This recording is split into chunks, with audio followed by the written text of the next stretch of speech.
Hola Horacio, buenas noches. Estamos muy complacidos de que estés aquí con nosotros. Saludos a todos los colegas que nos están viendo, nos hacen el aguante todos los jueves de octubre y parte de noviembre. Horacio, quiero agradecer especialmente, siempre te convocamos, estás. Así que eso habla muy bien de vos para nosotros, nos viene bárbaro realmente que seas tan solidario con nosotros. Y el tema me parece que actualizar la enfermedad celíaca es importante. Dale para adelante,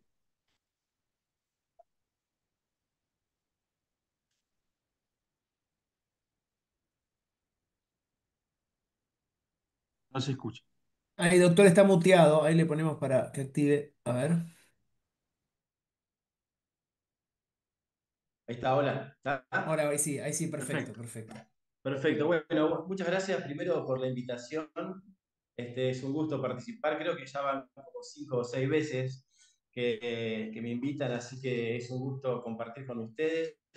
Vi ya en algunos que me están saludando, algunos amigos de la residencia de la vida, así que es un placer compartir con ustedes. Elegimos el tema de actualización en enfermedad celíaca.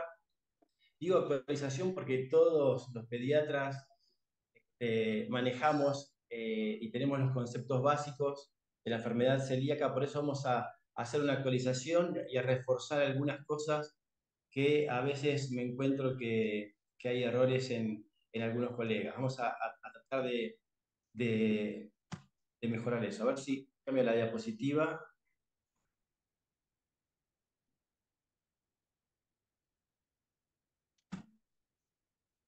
Ahí está. Muy bien. Bueno, yo siempre las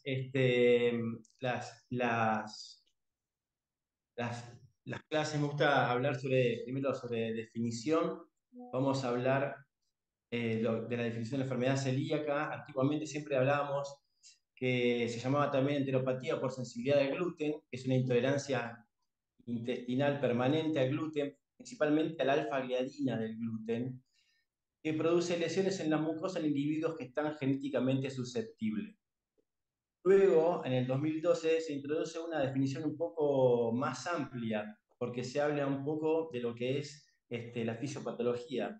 Y se habla de una alteración ya de tipo sistémica y de carácter autoinmune, que se inicia por el consumo de gluten y prolaminas del gluten, que es como les dije, la alfa-gliadina, que en los pacientes que tienen una predisposición genética, eh, le produce con una combinación variable de manifestaciones clínicas que dependen del gluten. Esto es importante porque si no ingieren gluten, no tienen estas manifestaciones clínicas, desarrollan anticuerpos específicos para la enfermedad celíaca y todos tienen en el HLA-DQ2 positivo. Todos estos mecanismos fisiopatológicos terminan dando una enteropatía de mayor o menor grado que después vamos a poder ver. En relación a la epidemiología, la epidemiología sufrió un cambio muy importante. Yo me acuerdo cuando cursé pediatría en el Casa Cuna, el libro que era de Ferrero decía que había uno cada 300. Eso se ha ido modificando muchísimo gracias a la acción de ustedes, de los pediatras. Cada vez se ha hecho más frecuente y más sencillo pedir los anticuerpos. Entonces, decimos que en nuestro país, por cada caso de celíaco, hay 5 o 10 personas que no están diagnosticadas.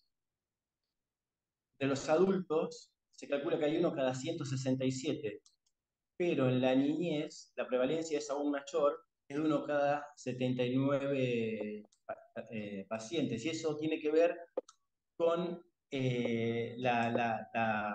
la forma y la frecuencia con que ahora los pediatras estamos pidiendo los anticuerpos.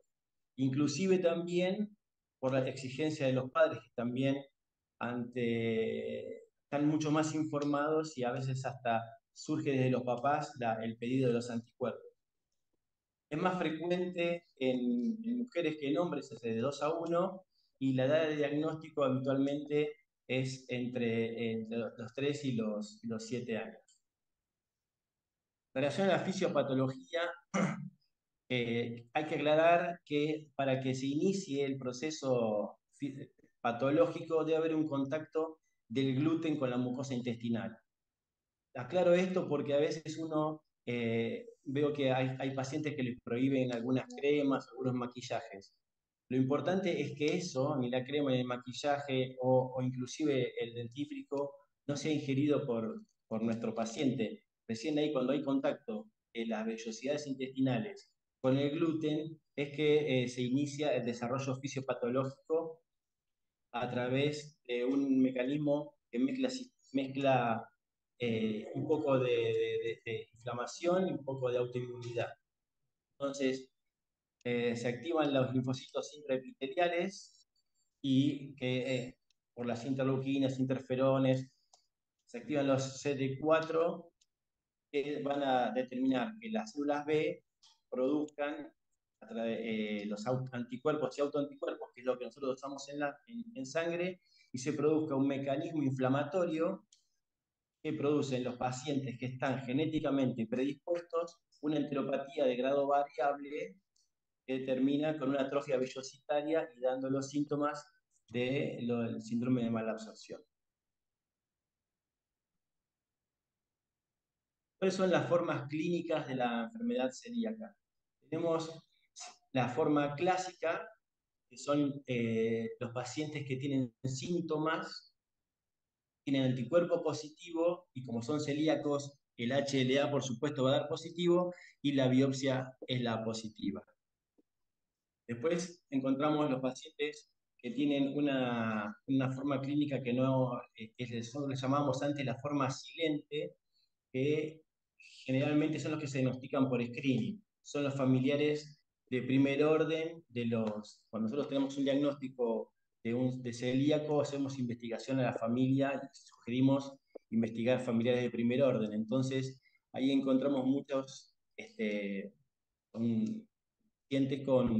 tenían cero síntomas, pero aparecen con anticuerpos positivos, con el genético positivo y la biopsia positiva.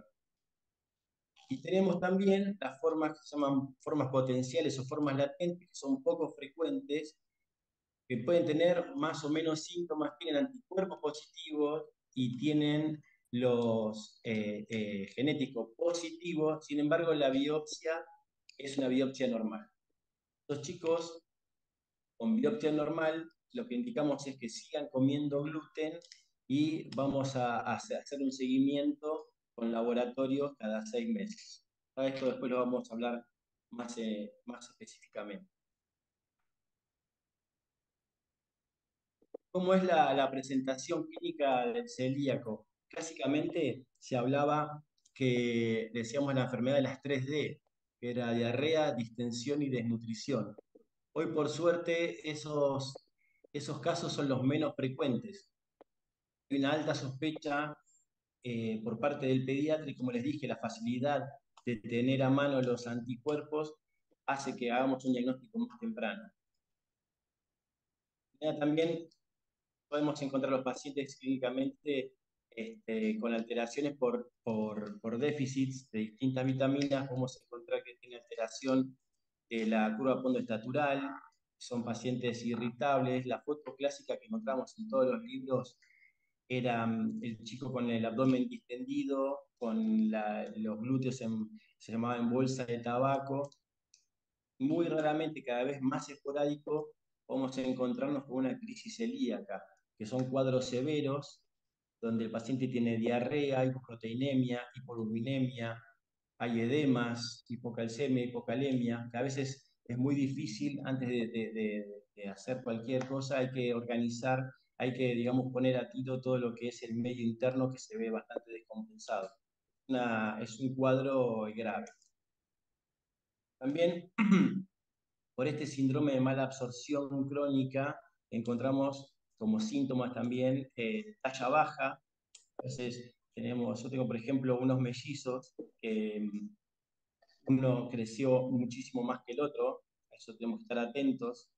Signos carenciales con mala dentición, queratitis, la piel seca, uñas quebradizas. Y ya en lo que es en el adolescente, digamos que y aquí se presenta de una forma más silente, no es tan marcado. Los síntomas pasa más desapercibida, quizá podemos ver chicos que tengan una pubertad tardía o ya chicas que han tenido la menarca tienen una alteración significativa del ciclo menstrual también podemos encontrar anemias refractarias al tratamiento, todo toda el síndrome de mala absorción. Genera también, como hay mala absorción de vitaminas, recuerden ustedes que el intestino delgado, su principal función es de la absorción, entonces la mala absorción por la atrofia vellositaria de distintas vitaminas nos van a dar los síntomas correspondientes. Entonces, el déficit de vitamina A nos va a dar alteración con la piel seca, pelos ralos, uñas quebradizas. A mí me pasó ver una paciente que me la mandó una endocrinóloga que tenía un peso y talla, estaba en percentilo 95 y simplemente tenía caída del cabello y resultó ser celíaca. Alteración con la vitamina D, tiene alteración de la osificación y puede tener osteoporosis. Y una anécdota muy conocida en el hospital, una residente del hospital bajando una escalera se fracturó el tobillo y dijo, no seré celíaca, y la verdad que tenía razón, era celíaca. Puede haber alteraciones con vitamina E, a veces encontramos trastornos de la coagulación por falta de vitamina K, y por su hierro y ácido fólico son chicos que característicamente tienen una anemia que es un poco refractaria al tratamiento de hierro por vía oral. Con respecto a la dermatitis herpetiforme o enfermedad de During, es una enfermedad casi patognomónica asociada a la enfermedad celíaca. Yo en todos los años que hago gastro vi solamente una, porque en realidad es frecuente a partir de los 20 años. Ahora vamos a ver unas fotos. Es una dermatitis que característicamente afecta en hombros, codos y rodillas. Se hacen ampollas pruriginosas y es muy frecuentemente asociada a la enfermedad celíaca. Tomatitis, aftosas, aftas recurrentes, alteración del esmalte dentario.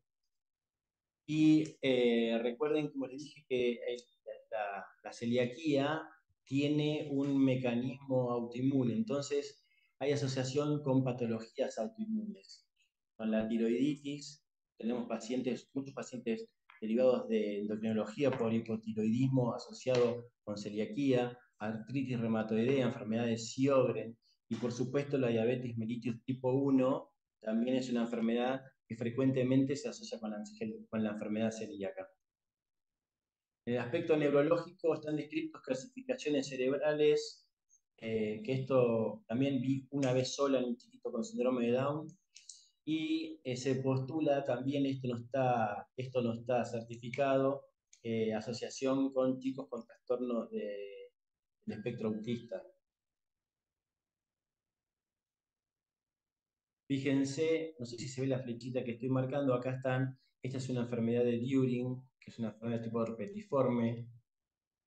Acá estarían las 3D con la distensión y la desnutrición, con los glúteos en bolsa de tabaco, osificaciones occipitales y las aftas y la alteración del esmalte dentario. ¿Cuáles son los grupos de riesgo que nos hagan pensar que, tenemos un probable celíaco en potencia? Digamos que las familias de primer orden tienen un aumento de un 10% de probabilidad, nada más que un 10%. A veces da la sensación de que uno, por ser celíaco, va a tener la obligación de los papás de que el próximo hijo también sea celíaco. Sin embargo, es un 10% más que la población general. Pero estamos obligados a todo familiar de primer orden a pedirle anticuerpos y el genético. Son gemelos y comparten el mismo HLA, tienen un 50% de posibilidades de ser celíacos también. La enfermedad celíaca por sí misma puede dar una elevación de las transaminasas, en pacientes con enfermedad activa, pero también se relaciona con la hepatitis autoinmune, por un mecanismo de autoinmunidad. Nosotros tenemos pacientes en el servicio que tienen hepatitis autoinmune y nosotros cuando hacemos el seguimiento, los hepatólogos le piden también anticuerpos porque hay asociación con la patología. Hepatitis autoinmune con enfermedad celíaca. Hablamos de la dermatitis repetiforme y la tiroiditis de Hashimoto o autoinmune también se relaciona con la celiaquía. El 15% de los chicos con síndrome de Down también lo podemos asociar con enfermedad celíaca. Los chicos y los pacientes con diabetes mellitus tipo 1, nosotros en el hospital tenemos entre un 8 y un 13% de los pacientes. De hecho, las médicas de nutrición sistemáticamente le piden en los controles anticuerpos para celiaquía. Y fíjense, acá hay una lista de otras patologías que también se asocian con la enfermedad celíaca, que es la colitis ulcerosa, el vitiligo, la alopecia, la enfermedad de Sjögren, el Turner, Williams, la fibrosis quística, la artritis reumatoidea, la enfermedad de Addison, el autismo y esquizofrenia están con signo de pregunta porque no está del todo aclarado. Dejé para el final el tema del déficit de IgA. Entre un 4 y un 10% de los pacientes celíacos van a tener un déficit de IgA. Esto es muy importante que lo tengamos presente al momento de solicitar los estudios diagnósticos. ¿Cómo hacemos el diagnóstico de enfermedad celíaca? Esto está basado en un documento que se hizo un consenso de enfermedad celíaca en el año 2017, donde participó la Sociedad Argentina de Gastroenterología y la Sociedad Argentina de Pediatría también. Se basa en una sospecha clínica, en los anticuerpos para enfermedad celíaca y la biopsia endoscópica del intestino delgado. Entonces, lo que hacemos ante la sospecha de enfermedad celíaca, pedimos, yo acá les voy a decir lo que pedimos en general para que no nos salteemos nada. Pedimos siempre un hemograma. Por favor, es de buena práctica que pidan coagulograma, porque si ya viene positivo los anticuerpos, ya el paciente con el coagulograma ya nos alcanza para que podamos hacerle la biopsia. Si no, muchas veces me llegan pacientes con hemograma y anticuerpos positivos y sin coagulograma y lo tenemos que volver a pinchar. Así que ya que le sacamos, le pedimos hemograma, coagulograma, siempre pedimos la medición de IgA total. Por esto que les dije, que del 4 al 10%, como tienen déficit de IgA, van a ser anticuerpos falsos negativos. Entonces pedimos los anticuerpos antitransglutaminasa tisular de tipo IgA y también yo pongo IgA e IgG. Lo mismo hacemos con los anticuerpos antiendomicio. Pido el antiendomicio IgA y el antiendomicio IG. Con estos anticuerpos, con estos 4 anticuerpos de antitransglutaminasa y antiendomicio, tenemos una especificidad y una sensibilidad que es variable según el laboratorio, pero que alcanza entre el 90 y el 95%. Yo con estos, históricamente, son con los que me manejo y con los que más certero estoy. No utilizo tanto, y esto lo aclaro porque me llegan muchos pacientes, los anticuerpos que tengan la antigliadina IgG, ya que la antigliadina IgG, es positiva en gran porcentaje de la población sana, entre un 25 y un 30%. Entonces, digamos que con estos 4 anticuerpos ya tenemos una alta especificidad y sensibilidad. Entonces, hacemos primero para la evaluación inicial, para pedir los autoanticuerpos. El paciente debe estar ingiriendo gluten. Acá me voy a detener porque a veces nos mata la ansiedad y me llegan pacientes que, como tienen los anticuerpos positivos, a veces el pediatra le dice que ya le vaya haciendo la dieta de celíaco hasta que me llega a mí. Eso a veces el paciente tarda 1 o 2 meses en llegar a la consulta con el gastroenterólogo y lleva 2 meses comiendo sin gluten. Con lo cual, el chico se siente muchísimo mejor, la madre ve que el pibe está mucho mejor, pero no podemos hacer diagnóstico porque al no estar comiendo gluten, acuérdense, las primeras diapositivas, si no hay contacto del gluten con la mucosa intestinal, no hay daño de la mucosa. Entonces, es probable que la biopsia que tomemos no salga normal o dudosa. Entonces hay que hablar con la madre para que vuelva a enfermarlo, entre comillas, y vuelva a darle gluten durante 2 o 3 meses para poder hacerle la biopsia. Entonces, fundamental, lo vuelvo a remarcar, no le suspendan el gluten. Nunca suspender el gluten a un paciente aunque tenga los anticuerpos positivos. Eso si quieren después, en el momento de las preguntas, lo podemos discutir. Hay que pedir el dosaje de IgA total y los anticuerpos como dijimos. Siempre yo pido antitransglutaminasa y antiendomicio, IgA e IgG. Y de rutina hacemos a pacientes con estas enfermedades, de rutina pedimos, aunque no tengan síntomas, los anticuerpos. Principalmente los chicos con diabetes mellitus tipo 1, que yo les dije que era del 8 al 13%, las tiroiditis autoinmune un 5%, los chicos con síndrome de Down un 5 al 12%, los Turner, los chicas con Williams y por supuesto los familiares de primer.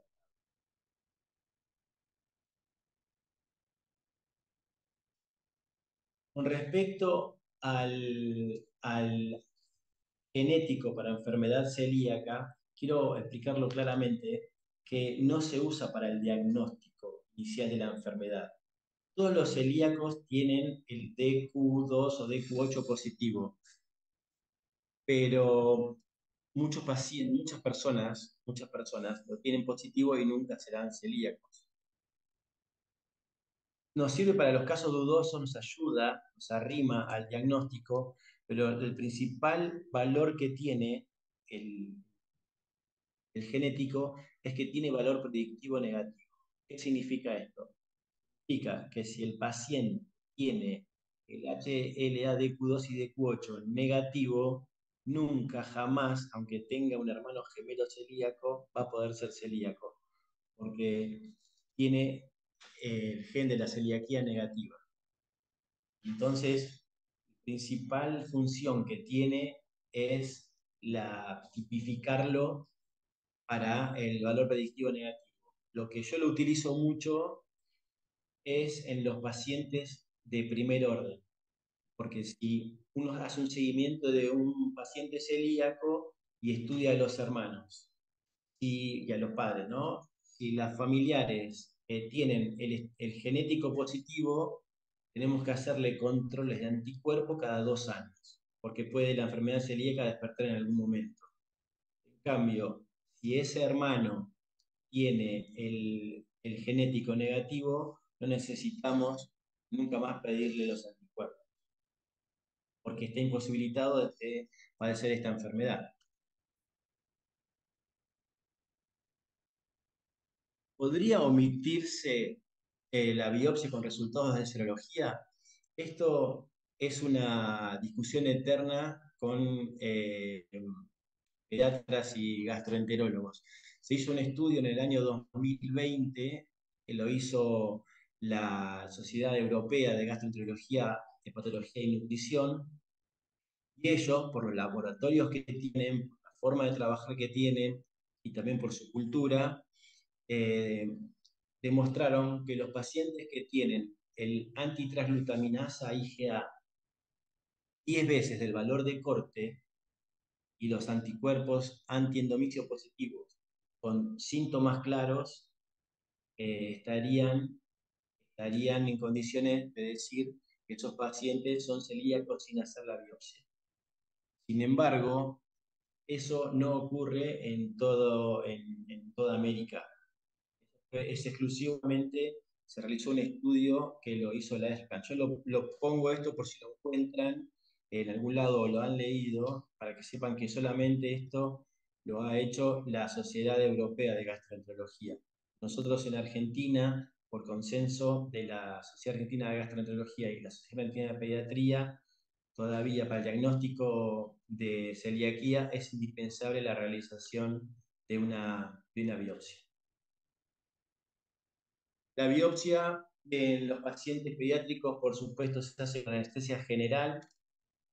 Ya es protocolizado. Se toman 6 biopsias, son 4 biopsias de la segunda porción de duodeno y 2 biopsias de bulbo. Hacemos las tomas de biopsias desde distal a proximal, y acá, fíjense, espero que marque esto, están los puntos acá de las biopsias. Fíjense se llama el signo del peine o escaloping. Se ve el borde todo como con almohaditas, como una serie de dientes. Esto es típico, es una lesión típica endoscópica que se puede asociar a atrofia vellositaria, igual que la fragmentación de la mucosa o nodularidad que podemos encontrar en el bulbo. Cuanto más proximal es la biopsia, más chance tenemos de hacer el diagnóstico. El protocolo es tomar siempre 6 muestras de intestino, 4 de bulbo y 2 de duodeno. Ahí mandamos las muestras a anatomía patológica y depende el patólogo, puede utilizar distintas clasificaciones. La que utilizan más es la clasificación de Marsh, que se ponen Marsh 0 o Marsh 1, son normales, y las Marsh 3, ya sea A, B o C, son celíacos. Muchas veces los papás preguntan si tienen un Marsh 3B es peor que un Marsh 3A o el 3C es peor uno que el otro. En realidad es lo mismo y todos son celíacos y todos tienen que hacer la dieta sin gluten el resto de su vida. En relación al Marsh 2 o a la enteropatía grado 2, ahí se pone en juego un poco la experiencia del médico de cabecera, el valor de los anticuerpos, si tienen fundamentalmente una enfermedad asociada. Por ejemplo, toca en la biopsia un MARCH2 en un chico que es diabético tipo 1, con anticuerpos positivos, a ese chico lo asumimos como celíaco. Entonces, los MARCH2 son aquellos que debemos tener o una enfermedad asociada o algún elemento que nos ayude a pensar que este paciente puede ser celíaco.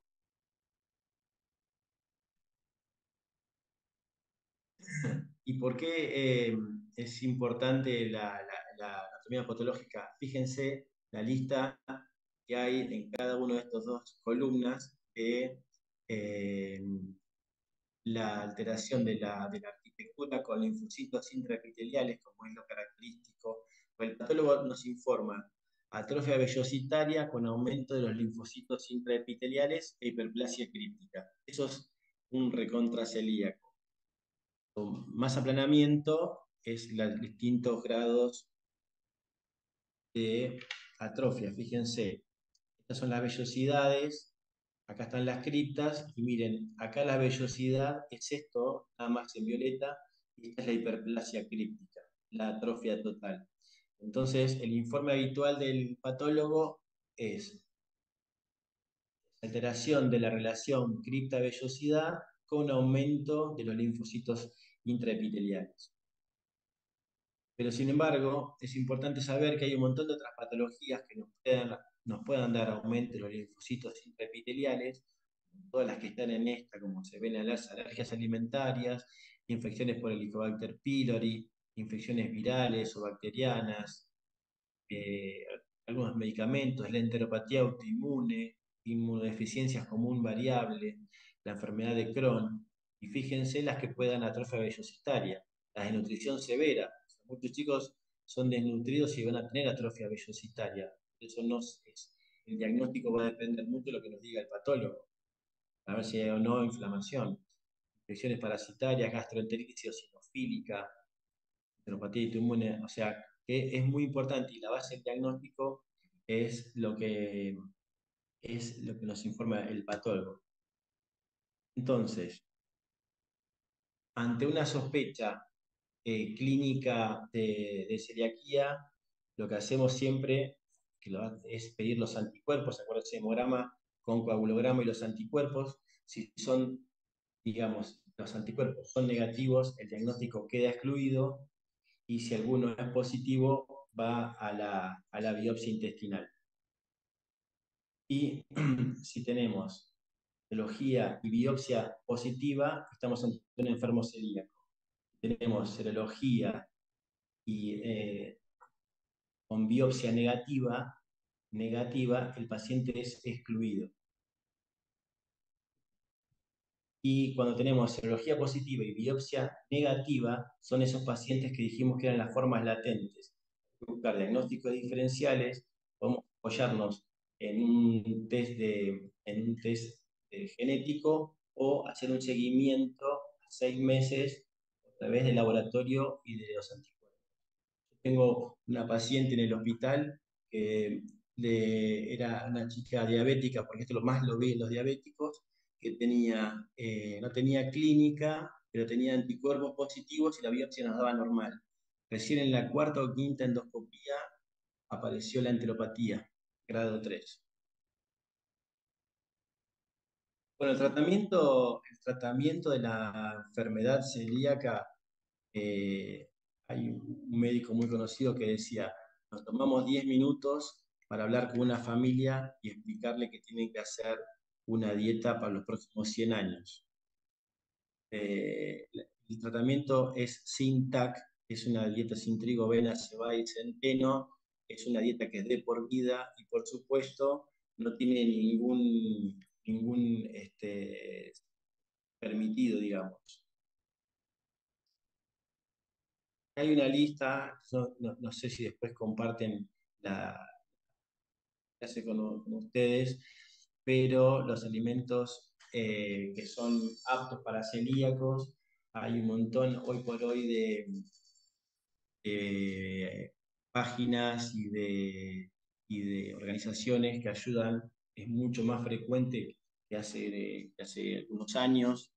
Eh, Esto capaz después los pueden compartir. Estén atentos que es lo más difícil, a las contaminaciones cruzadas. Y eso nos referimos fundamentalmente al uso que no se toma en cuenta, de dentífrico, shampoo, o algunas lociones, o artículos de tocador, y también en los medicamentos. Es decir, los medicamentos, hay una lista en la ANMAT actualmente que nos informa sobre los anticuerpos, los medicamentos que son aptos para celíacos. Una vez que tenemos al paciente diagnosticado, le hacemos control clínico. Se puede hacer al mes, 3, 6 meses o anual. Nosotros hacemos una curva como de crecimiento y charlamos con los padres de cómo fueron mejorando, cómo van cambiando desde su humor, desde su polarización. Los cambios son muy positivos, a veces es muy rápido la mejora. Por eso es una lástima cuando uno le saca el gluten antes de que le hagamos la biopsia, porque los padres no quieren volver a ver al hijo como estaba antes. Hacemos a todos un seguimiento después de los 6 meses, un seguimiento serológico, y le pedimos para control, le pedimos un hemograma, le pedimos un hepatograma por su relación con la hepatitis autoinmune. Hemos encontrado pacientes que son celíacos y después han realizado una hepatitis autoinmune. Pedimos hormonas tiroides por su relación con la tiroiditis autoinmune. Pedimos la glucemia y hemoglobina glicosilada, porque habíamos hablado que entre el 8 y el 13% de los celíacos ser diabéticos. Y le pedimos también los anticuerpos anti-endomicio y antitransglutaminasa IgA IgG, que tienen que ser negativos. A veces, si son valores muy altos, tardan en bajar, pero tiene que haber un descenso y tienen que ser prácticamente negativos al año, porque, como les dije, Si no hay contacto con el gluten, con la mucosa, no hay inflamación. Si no hay inflamación, no hay producción de anticuerpos y de autoanticuerpos y el dosaje nos viene negativo. Digamos que los anticuerpos que hacemos anualmente serían el policía y controla al celíaco. Con las novedades para el tratamiento hay un montón de grupos de trabajo que están con biológicos, con vacunas, con anticuerpos, pero para mí, por ahora, todo muy prematuro de difícil acceso y muy costoso. Sigue siendo, aunque es 8 veces más caro, sigue siendo más barato el hecho de hacer una dieta sin TAC. Entonces, a veces hablamos de gluten, no solamente tenemos que pensar en enfermedad celíaca. El gluten puede en el ser humano producir 3 enfermedades. Básicamente tenemos que posicionarnos y pensar. Uno es lo que hablamos todos recién de enfermedad celíaca. Ante la sospecha, digamos, es relativamente sencillo el diagnóstico por la clínica y por el tema de los anticuerpos. Después hablamos también de la alergia al trigo. La alergia al trigo es poco frecuente, se da en edades más tempranas y tiene relación de digamos, una alteración de la dermatopatía, digamos, producida por la ingesta de gluten. Característicamente, uno lo puede diagnosticar pidiendo una IgE específica para el gluten o algún prick test. La biopsia va a ser normal. Y lo otro que puede producir el gluten es la sensibilidad del gluten no celíaco. Esta es una patología que se ha descrito hace pocos años, es más frecuente en mujeres y en adolescentes tardías o adultas jóvenes. Es una alteración de la digestibilidad que produce el gluten. Pensemos que desde que los españoles trajeron el trigo a América, ha sufrido muchísimas variaciones genéticas para que sea más duradero, para que se mantengan más en los hilos, por un montón de cosas. Y ese trigo, esa molécula de trigo modificada, ha producido una intolerancia que es similar a una intolerancia a la lactosa. Entonces, no hay ninguna prueba serológica que nos hable de este diagnóstico de intolerancia al gluten no celíaco. El diagnóstico se hace por una prueba de enfrentamiento. Tenemos una alta sospecha y ya descartamos enfermedad celíaca por anticuerpos. Podemos proponer al paciente que durante 4 semanas, haga una dieta sin gluten, como las que hacen los celíacos, y al cabo de esa 4.ª semana que empiece a comer con gluten.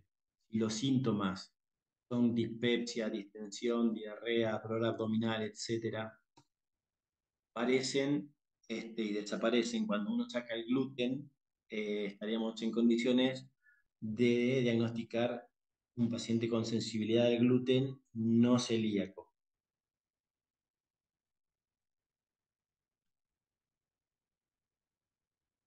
En relación a lo que me preguntaba Héctor, hoy en la edad adulta la enfermedad celíaca se manifiesta de distintas formas. Muchas veces es asintomática y yo me pasó de diagnosticar a padres o madres a partir de que el estudio familiar de primer orden.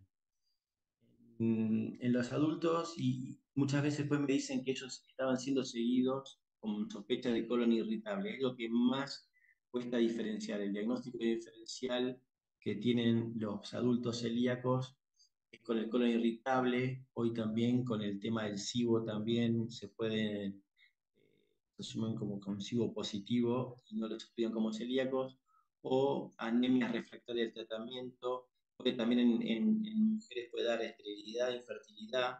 La enfermedad celíaca, según la afectación que dé, puede dar el síntoma bastante dispares. No hay una morfología típica en la edad adulta. Y el caso más grave es la producción de un linfoma intestinal por la inflamación crónica. Es un caso clínico de una niña de 7 años, para discutirlo. Estaba derivada del servicio por dolor abdominal recurrente, constipación y caída de cabello de 14 meses de evolución. Es una chiquita Down, sin ningún antecedente de cardiopatía ni nada, y siempre tuvo anticuerpos positivos elevados, con genético positivo. Sin embargo, le hicimos la primera endoscopía, que salió que tenía, vimos en la endoscopía signos de atrofia, pero el patólogo nos informó duodenitis crónica activa, lo que sería un MARSH 1. Entonces, ante estos resultados, ¿ustedes qué elegirían? Fíjense los números. Harían dieta libre de gluten por grupo de riesgo y serologías, repiten serología y biopsia en 6 meses, hacen un control anual sin biopsia o solo de controles serológicos. Es un paciente difícil, este lo pusimos para que lo definan nuestros residentes. La verdad que lo que hacemos con esto es una nueva serología y en 6 meses, y la volvemos a biopsiar y nos dio positivo y bueno, se diagnosticó la celiaquia.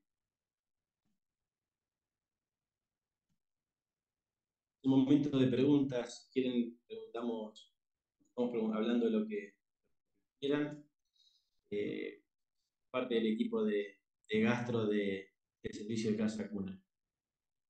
Buenísimo, doctor. Muy clarísimo todo. Yo lo que le voy a pedir a todos los presentes es que levanten la manito los que quieran participar, hacerle una pregunta en directo al doctor, o alguna inquietud, algún comentario, algo respecto a este tema. Ahí tenemos a Juan Otero.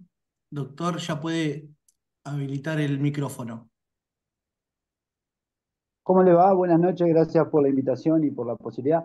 La consulta es, en el momento que nosotros tenemos un diagnóstico, sea en un niño o en un adulto, en los primeros meses, ¿damos algún suplemento vitamínico, vitamina D o calcio, doctor? Gracias. Ya, eso también está discutido porque no sabemos en cuánto se recupera la vellosidad. Porque vos, ese paciente, si tiene síndrome de mala absorción, vos le das vitamina o le das hierro vía oral, hasta que no se reponga y no mejore la vellosidad intestinal, probablemente todo lo que vos le des siga de largo. Entonces, esperamos quizá un poquito, hacemos un control a los 3 meses y ahí empezamos a darle la vitamina o el hierro o lo que vos creas que le hace falta según los laboratorios que tengas. Pero de entrada es como tirarle margarita a los chanchos. Si tiene una atrofia muy severa, no va a responder. Si es una anemia muy grave, deberías indicarlo hierro intramuscular o intravenoso para que responda, porque con la atrofia vellositaria no va a poder absorber.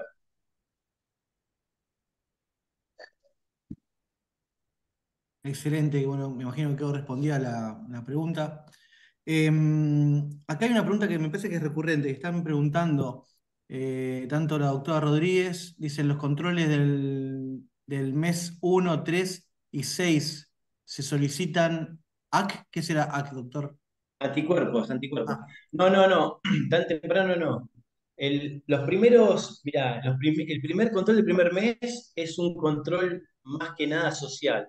Es para ver cómo se adaptó la familia y a la dieta. Eh, Esa frase es verdadera. Uno habla 10 minutos y le dice que el paciente es celíaco y que tiene que hacer una dieta hasta que cumpla los 100 años. Si es un problema fundamentalmente social, prácticamente tienen que dividir la cocina en dos, tienen que tener los utensilios para su hijo celíaco, cocinan primero para su hijo celíaco, después usan el resto para el resto de la familia. Entonces, se generan en este primer mes, es un shock importante en la familia, entonces la entrevista más que nada es para orientarlos y las preguntas. Yo les digo que cuando vengan con el diagnóstico traigan una lista de preguntas, porque la gente se les ocurre un montón de cosas que realmente son muy importantes y que pueden dar una contaminación cruzada. La serología antes de los 6 meses no tiene ningún valor porque puede seguir dando positivo.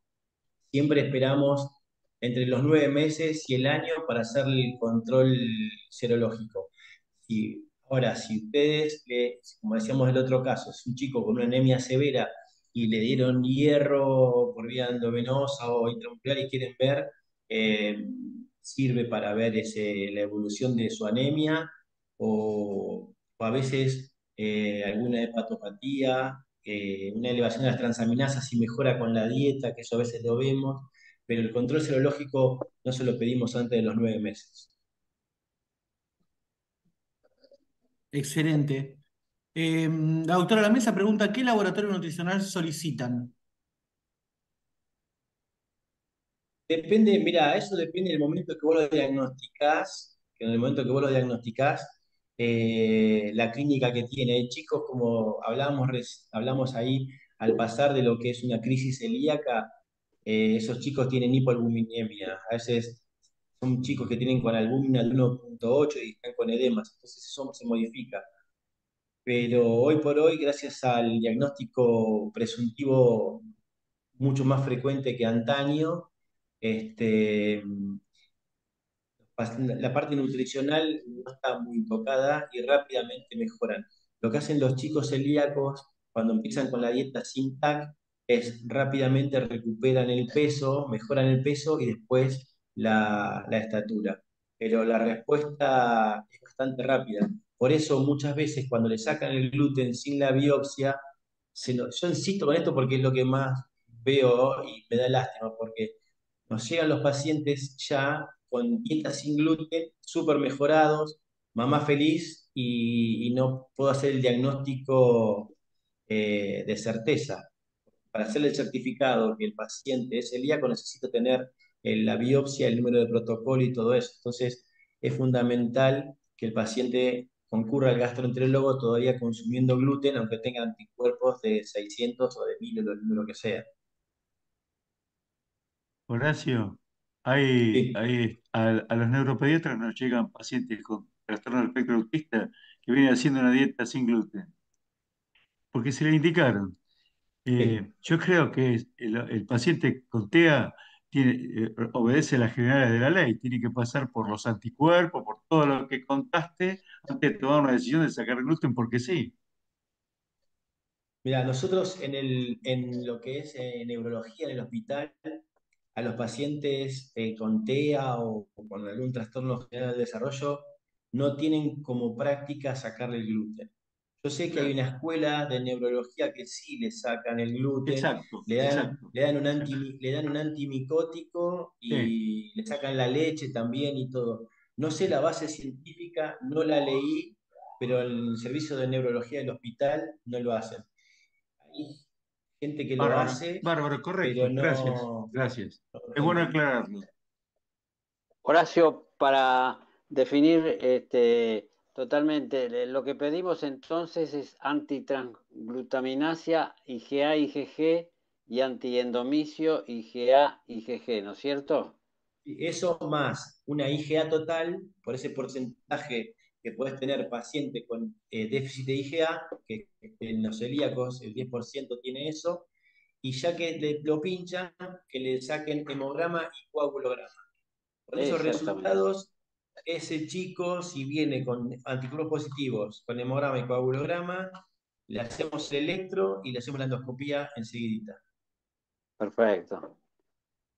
Muy bien. Doctor, una pregunta relacionada a eso había hecho el doctor Rabasi un poquito más temprano. No sé si ya lo respondió. Porque dado esto de la prevalencia, que es uno cada 79 niños, si se puede pedir la transglutaminasa tisular en inmunoglobulina A, se puede pedir como rutina.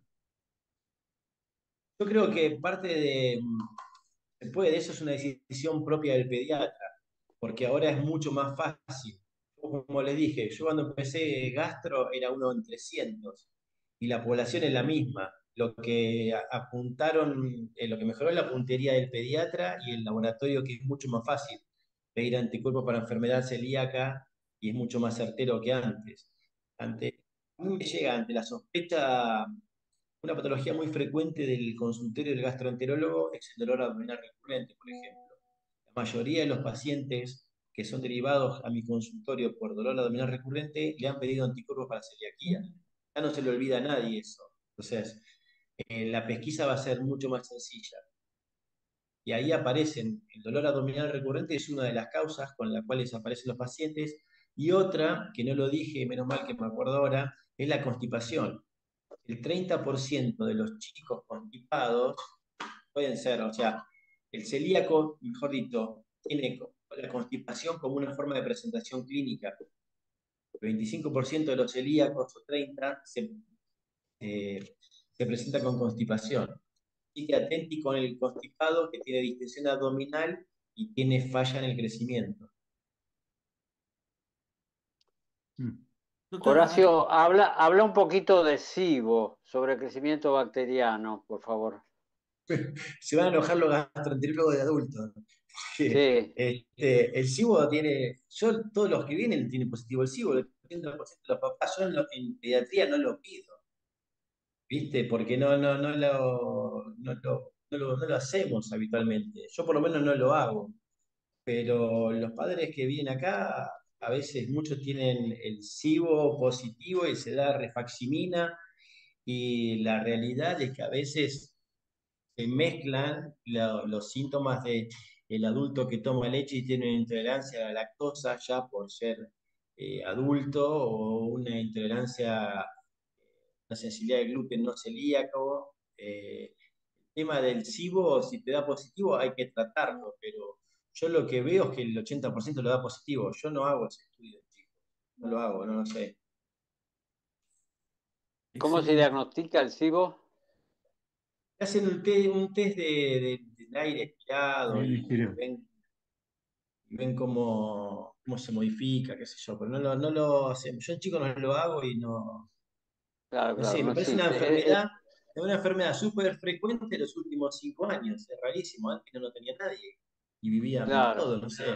Soy medio incrédulo con esas cosas. está bien, está bien. Perfecto.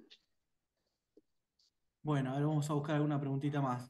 La doctora Ledesma Acá, Chávez, mira, perdóname, hola, que ahí vi un Mónico. cartel, acá vi un cartel.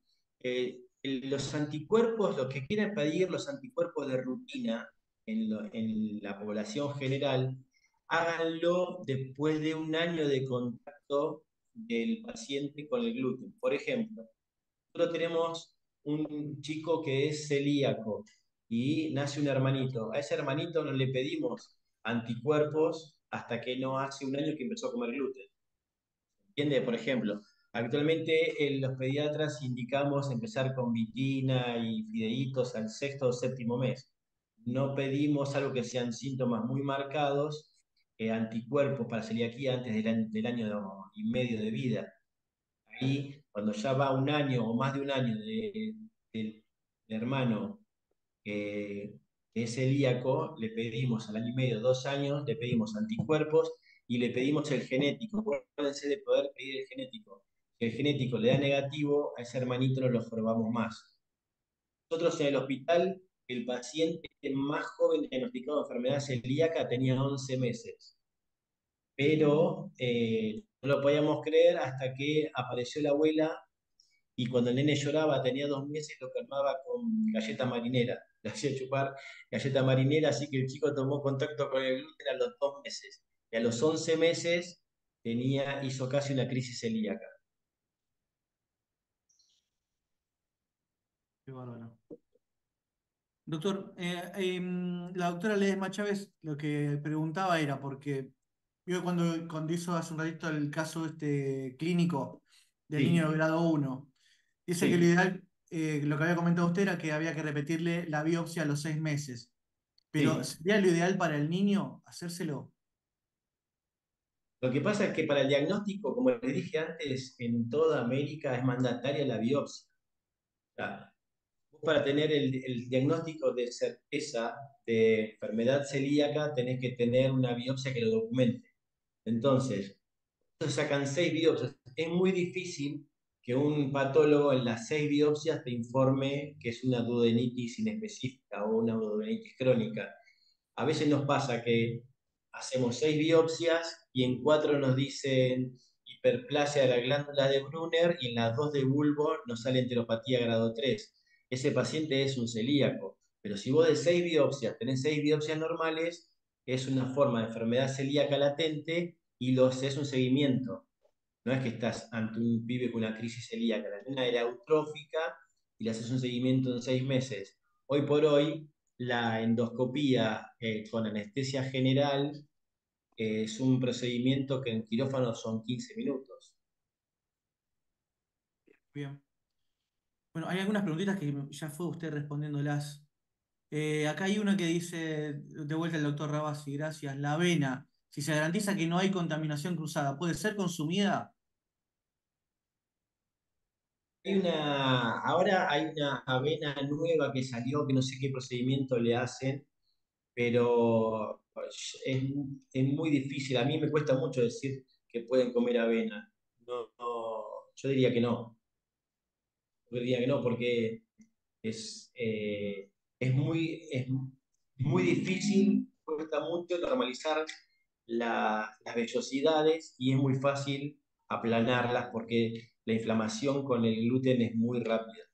Entonces, después cuesta mucho todo remontarlo. Bueno, el doctor pregunta también, ¿por qué se usan logos sin gluten en vez de sin TAC? ¿Cuál es la diferencia? No, es lo mismo porque en realidad el trigo, avena, cebada y centeno tienen el gluten que tiene la alfa-gliadina, que es la prolamina que hace todo el, digamos, el mecanismo inflamatorio en la mucosa intestinal, pero básicamente es lo mismo. Debe Muy ser bien. una cuestión de las compañías que hacen el packaging. Ah, muy bien. La doctora Ruiz Rodríguez pregunta, ¿cómo es el abordaje de la enfermedad celíaca cero negativa? ¿Que tiene anticuerpos negativos? ¿Quiere Cero, decir? cero negativa puso. No sé si la doctora Ruiz Rodríguez quiere levantar la mano y ya le habilito el micrófono, si quiere ampliar la pregunta. Ahí está. Ya puede activarlo, doctora. Aló, hola Doc, qué pena molestarlo. Doc, es que cuando leí sobre enfermedad celíaca, decía que, por ejemplo, existía un tipo que se llamaba enfermedad celíaca seronegativa, que era un paciente con o sin síntomas, que tenía serologías negativas, pero con una veda que decía que tenía una atrofia vellositaria y que, digamos, el control de esa veda mejoraba sin gluten, o sea, le quitábamos la dieta de gluten, por ejemplo, se descartaban otras enfermedades y mejoraba la biopsia. Sin embargo, no me quedó muy claro porque digamos que en mi mente está la clásica, la no clásica, la potencial y pues, la latente. Pero cuando hablan de seronegativas es realmente, o sea, y lo mencionan en las guías, está en la europea, en la NAPSGA y también en la última de la Sociedad Argentina de Pediatría. Entonces no me quedaba claro, entonces quería saber si usted me podía aclarar ese concepto. Qué pena. ¿Viste, viste, viste que había un montón de patologías que también daban atrofia vellositaria, que no era enfermedad celíaca, y al lado había otras también que daban inflamación de la mucosa y que tampoco eran celíacas. La primera pregunta que yo hago es, ¿por qué sometieron a ese chico a una endoscopía Ok. sin anticuerpos positivos? Porque debe ser un chico que tiene una desnutrición severa.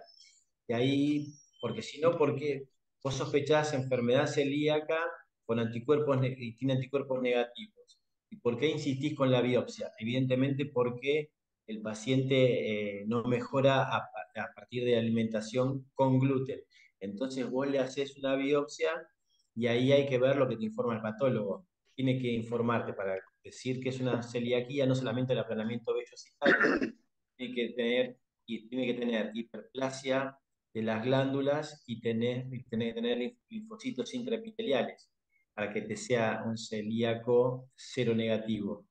Lo que pasa es que a mí me cuesta mucho mandar a endoscopiar a un paciente eh, que es cero negativo, porque tengo 200.000 posibilidades de tratamiento y fechas diagnósticas antes de ser la seronegativa. ¿Qué quiero decir? Es difícil. ¿Por qué le hiciste la biopsia a ese chico? ¿Por qué le hiciste la endoscopía? Es un desnutrido grave. Entonces, depende mucho de lo que te Salvo diga que el tenga patólogo. esteatorrea, que tenga esteatorrea. Sí, también eso lo podés ver, hay que ver si es una enteropatía perdida de proteínas, también lo puedes ver en una linfangiectasia. Quizá lo que te sirva acá para arrimar un poco al diagnóstico, no se olviden, es el tema del genético.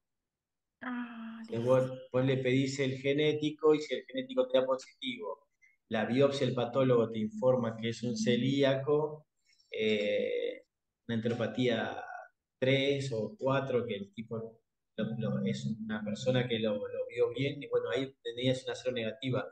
Pero para mí, yo nunca lo vi y es una cosa medio como de descarte, rarísimo. Pero el genético te puede arrimar un poquito a ayudar a ver si es. De hecho, sea de paso, les digo que los HLA-DQ2, DQ8 tiene positivo el 30% casi de la población sana, que no son celíacos. Por eso es que no tiene prevalencia y es importante para el diagnóstico, sino para el descarte. Tiene valor predictivo negativo, esa es su principal función. Listo, muchas gracias. Qué pena. Gracias a Nada. usted, doctora, por preguntar. La doctora Camposano, doctor, me imagino que habla si debe querer saber si existe relación entre paciente celíaco que posteriormente haya desarrollado linfoma o sea epiderme de esófago. Con relación a, por suerte en los pacientes nuestros lo vemos eso, porque a los 18 años los despedimos, pero los pacientes, que lo que yo he leído es el tema del linfoma por la enfermedad celíaca. El cáncer de esófago no lo tengo como relacionado con la celiaquía, sí el linfoma intestinal en Bien. pacientes adultos en la cuarta década de la vida. Los que no han hecho la dieta, por supuesto. Bueno, acá la doctora Araguayán dice, en cuanto al diagnóstico de síntomas extradigestivos, en piel solo se puede ver, a ver qué dice, dermatitis herpetiforme o se pueden ver otro tipo de dermatitis. Sí, en realidad lo que produce la malabsorción, la enfermedad celíaca tiene un montón de fenotipos. Entonces, depende, lo que más malabsorba es cómo se manifiesta en cada persona. Entonces, a veces que el celíaco tiene solamente la piel seca, y la piel seca le puede dar similar a una dermatitis atópica o tener dermatitis así frecuentes. Pero la enfermedad de During, que es la herpetiforme, se asocia directamente con la enfermedad celíaca. Eh, lo que más se ve es la piel seca por falta de vitamina A. Cuando hay falta de zinc, también vemos dermatitis periorificiales. Todo lo que se mal absorba de las vitaminas que vimos por la atrofia vellositaria puede dar síntomas. Entonces, el síntoma puede ser desde caída de cabello, alteración de las uñas, mal estado dentario, este, baja talla, alteraciones ecológicas. Nosotros teníamos una compañera del hospital que tenía anemia y ella decía que tenía anemia crónica y que no respondía. Era médica, por supuesto, y tenía siempre anemia ferropénica y talasemia y qué sé yo, hasta que intentó quedar embarazada y perdía, no podía quedar embarazada y el estudio de su esterilidad, entre comillas, apareció que era celíaca. Después tuvo su hijo.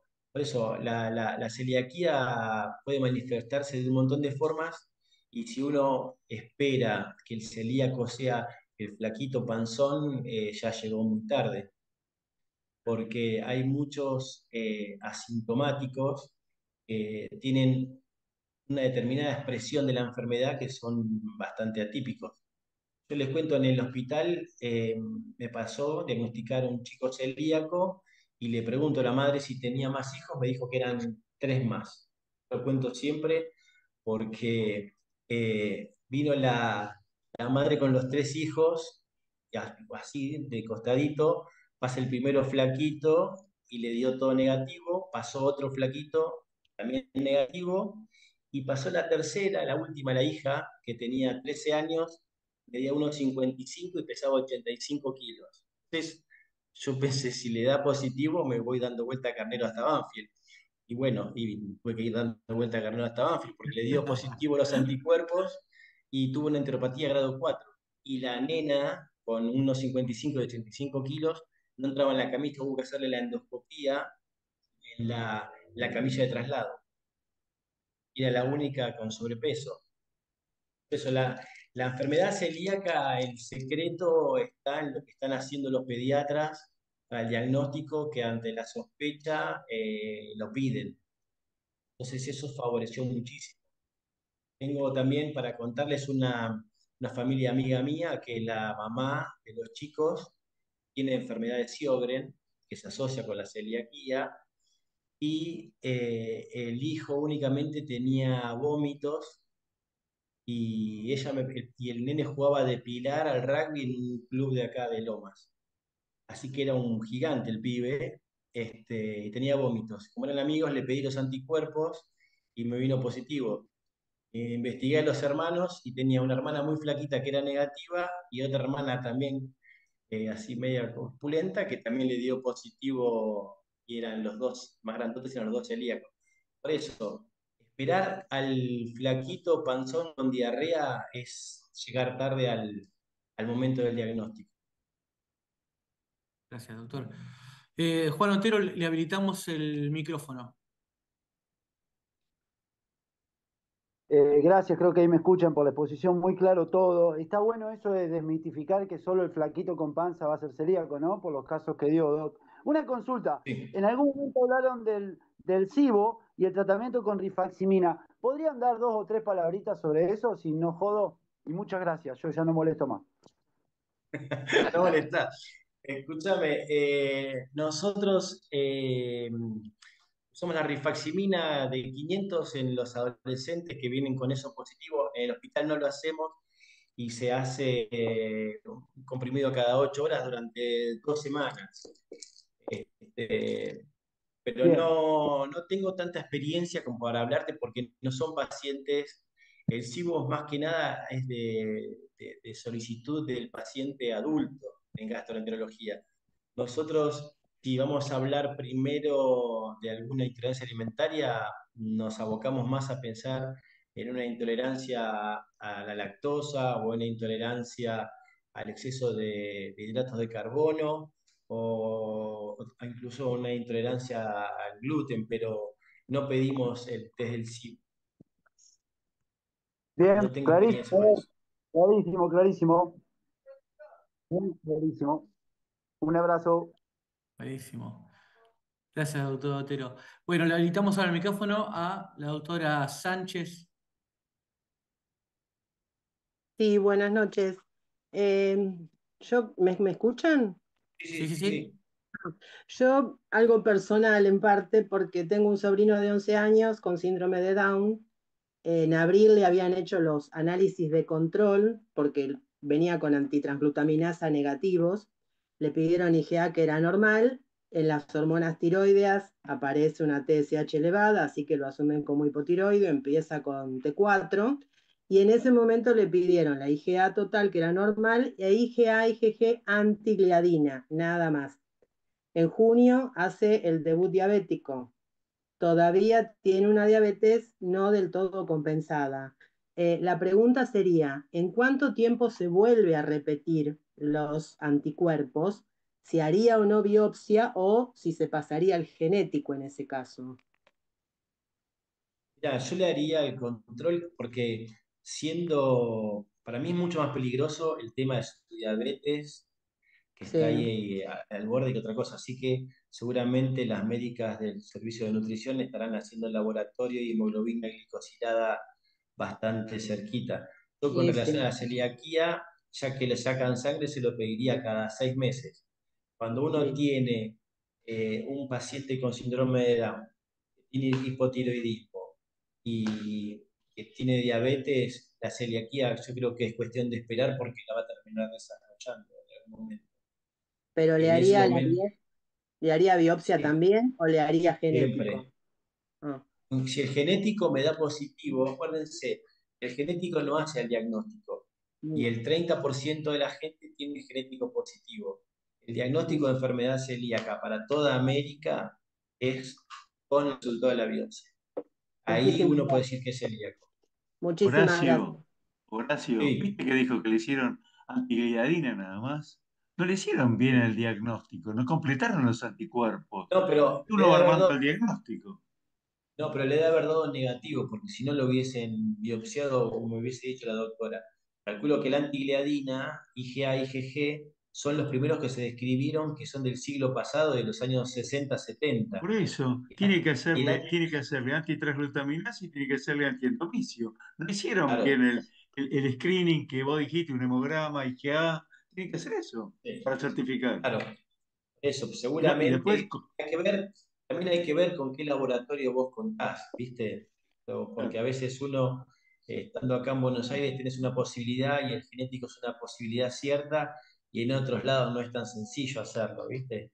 Así que, pero bueno, si con el antigliadina IgA, IgG no asumieron que era celíaco ni nada, seguramente es que le dio negativo, interpreté yo. no, la doctora dijo que es su sobrino, que es un Down, que tiene Sí, hipotiroidismo, se sabe ahora que tiene sí, hipotiroidismo, y dijo que le hicieron antigliadina, no dijo antiendomicio, antitransglutaminasa, y no dijo todo porque, eso.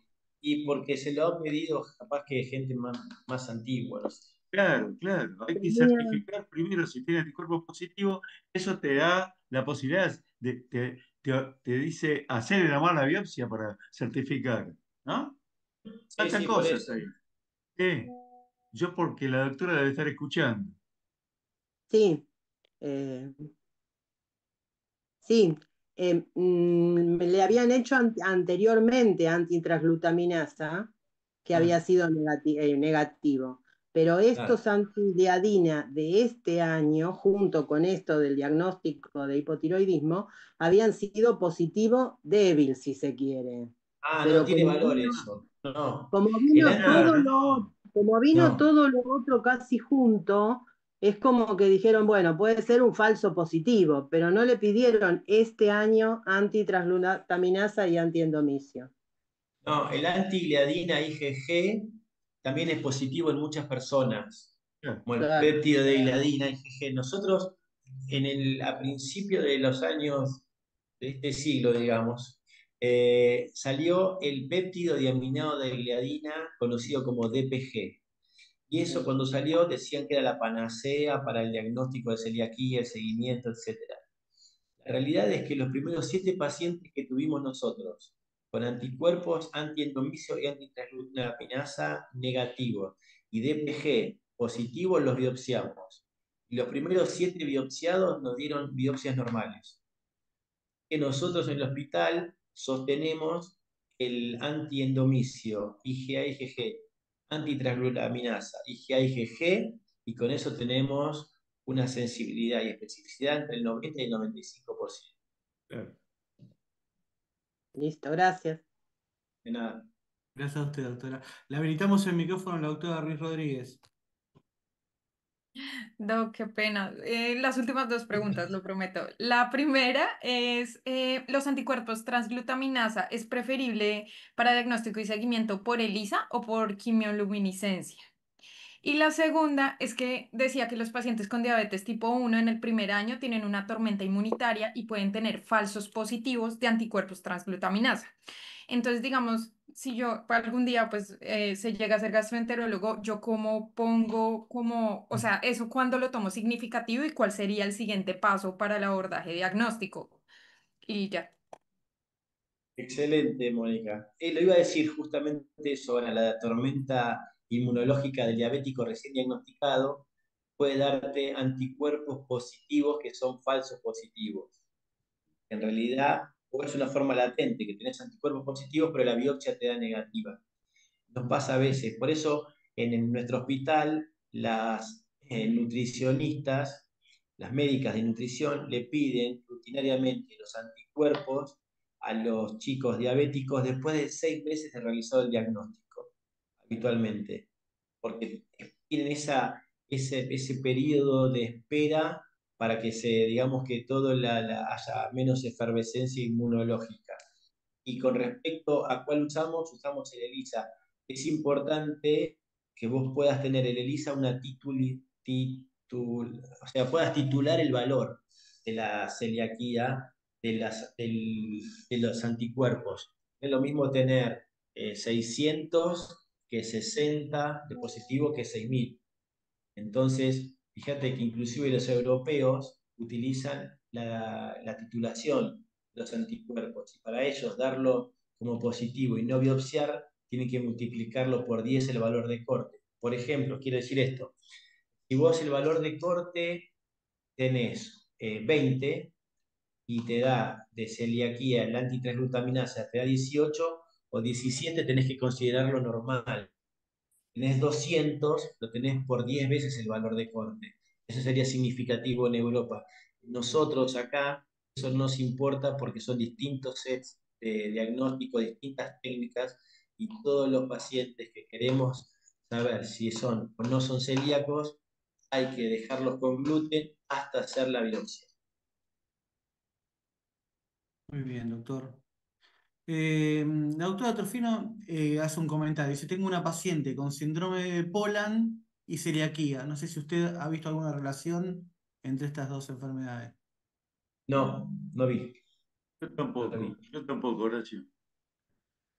La doctora Rivolta comenta, a mí me pasó de perder 2 embarazos seguidos y al hacerme los estudios me dio positivo la celiaquía.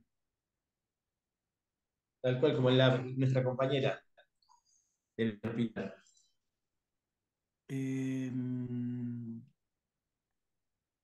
Probióticos y celiaquía, sí o ni tienen valor, dijo la doctora Camposano. Doctora, ¿quiere que le habilite el No. micrófono?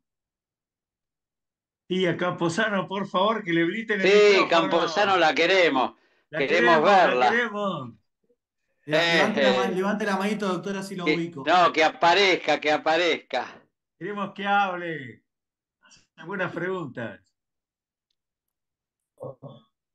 La respuesta va a ser escueta, ¿eh? No sé. Porque la realidad es que el tema probiótico y enfermedad celíaca no hay una postura con respecto a eso.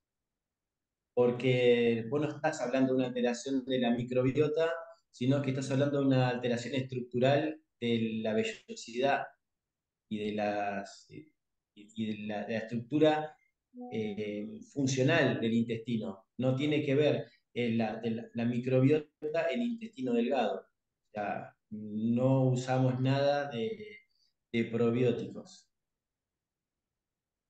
¿Cuándo los usas? ¿Cuáles serían las únicas indicaciones para ustedes? Así te comprometemos más.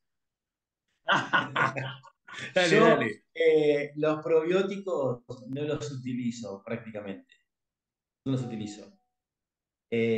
Para mí los probióticos son el futuro, pero no son el presente. Si vos me decís, veo una sobredosificación de probióticos en pacientes con cólicos del lactante, como si fuese antiguamente el factor AG y todo eso, les dan los probióticos que son carísimos y que la gente tiene que pagarlos. Estamos ante un trastorno de cólicos funcionales, que lo tiene todo el ser humano de la historia de la humanidad y que la mayoría de las veces no se modifican. Entonces, ¿a quién yo le daría probióticos? Le daría a un chico que sea, por ejemplo, un recién nacido de término, que estuvo internado en la neo y pasó por todo el compendio de neonatología, que tuvo sepsis sin foco, que le dieron antibiótico una semana, que después le tuvieron que dar otro antibiótico y que toma leche maternizada y que se distiende. En ese pibe me puedo plantear pasarle a los probióticos. Pero en el lactante que llora, que fue la charla que di el año pasado, Sí. el cólico del lactante es un trastorno funcional que empieza al mes y medio, 2 meses, y se termina a los 5 meses, 6 meses. Y ahí está, hay que bancarlo. Muy claro, doctor. Gracias. Muy bien, ¿eh? Me parece Sí, de que acuerdo, doctor. Doctor, andamos bien usted, ya en horario, ¿no? Sí. Ya son las 21:35. Todo el mundo en el chat saludándolo, doctor, por el día del gastroenterólogo. Así que los saludamos también nosotros. Sí, veo algunos Aquí amigos. presente también escuchando, que hay un montón de colegas también que tienen la especialidad Sí. y están participando. Hay aplausos, corazones para usted, doctor, también. Te van a poner celosos, Regueiro y Carrillo, le tengo que decir. No, por favor. Veo algunos No. amigos en el chat. Lo Yo quiero queremos decir mucho. algo del doctor Somaruga. Para los que vivimos en zona sur, lo tenemos en Centro Médico Alcorta. Está en el Hospital Elizalde por la mañana.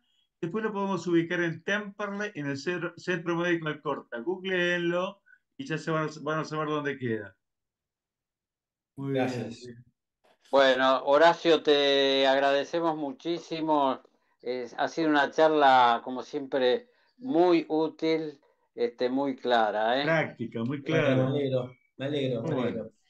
Bueno, gracias. Permítanme saludar veo algunos amigos míos que me están viendo desde lejos.